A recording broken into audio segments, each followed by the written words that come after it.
వి news Telangana news కి స్వాగతం. ఉస్మానియా యూనివర్సిటీలో ఏబీవీపీ నాయకులు వినూత్న నిరసనకు దిగారు.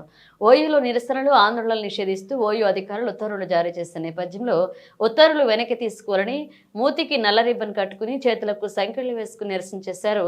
ఓయూ అధికారులు ఇచ్చిన సర్క్యులర్ ను ఏబీవీపీ తీవ్రంగా వ్యతిరేకిస్తుందన్నారు. విద్యాశాఖకు 15% బడ్జెట్ కేటాయించాలని డిమాండ్ చేస్తున్న నేపథ్యంలో సీఎం రేవంత్ రెడ్డి ఓయూ అధికారుల చేత సర్క్యులర్ నిపించడాన్ని ఆరోపించారు. ఓయూ అధికారులు ఇచ్చిన సర్క్యులర్ వెనుక సీఎం రేవంత్ రెడ్డి ఉన్నాడనే అనుమానం వ్యక్తమవుతుందన్నారు. ఉస్మానియా యూనివర్సిటీలో కాంగ్రెస్ ప్రభుత్వం విద్యార్థులు వారి సమస్యలు నిరసనలు తెలియచేయొద్దంటూ గొంతు నొక్కే ప్రయత్నం చేస్తుంటే రాజ్యాంగం చేత పట్టుకుని దేశం మొత్తం తిరిగే రాహుల్ గాంధీ ఎక్కడ పడుకున్నావంటూ ప్రశ్నించారు.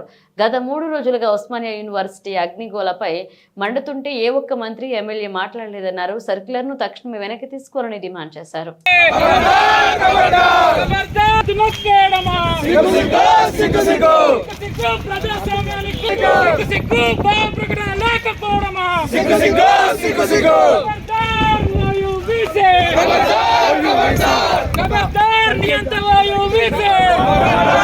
కొత్త ప్రభుత్వం వచ్చింది, ప్రజాపాలన, విద్యార్థులు బాగా చూస్తా అన్న ఈ యొక్క వీసీ కావచ్చు, ఇక్కడ రేవంత్ రెడ్డి కావచ్చు, ప్రజాస్వామ్యాన్ని కూని చేయడమే ఇలా మొదటి లక్ష్యంగా పెట్టుకున్నారు. ఈరోజు విద్యార్థులు గొంతెత్తద్దు, నిర్ణయించద్దు, సమస్యల మీద అడగద్దు, ధర్నాలు చేయొద్దు, రాస్తారోకాలు చేయొద్దు అంటే ఆనాడు తెలంగాణ ఉద్యమం కూడా ధర్నాలు, రాస్తారోకాలు, ఎజిటేషన్లు, నిరాహార దీక్షలు ఇలా అనేక ఉద్యమాలు చేస్తూనే వచ్చింది. అర్థాల లేచి మేమందరం కూడా తెలంగాణ తెచ్చుకోవాలి, స్వాతంత్రం గురించి పోరాడాలనే లక్ష్యంతో ముందుకు పోయి పోరాడిన తర్వాత ఒక ఉద్యమ స్ఫూర్తితో ఏర్పడ ఈ యొక్క ఉస్మానియా సిటీలో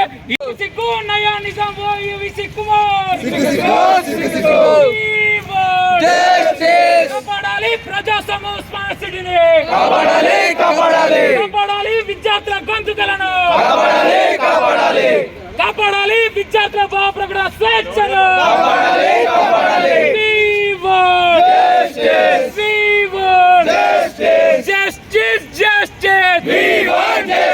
రాజీనామా చేయాలి అసమర్థ వీసీ వెంటనే.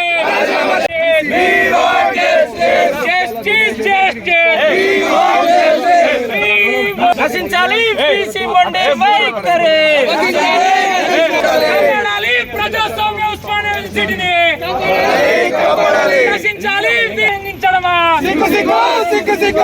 సిగ్గు ప్రజాస్వామ్యాన్ని కూని చేయడమా,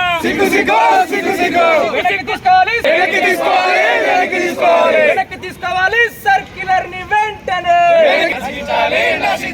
నశించాలి వీసీ మొండి వైఖరి,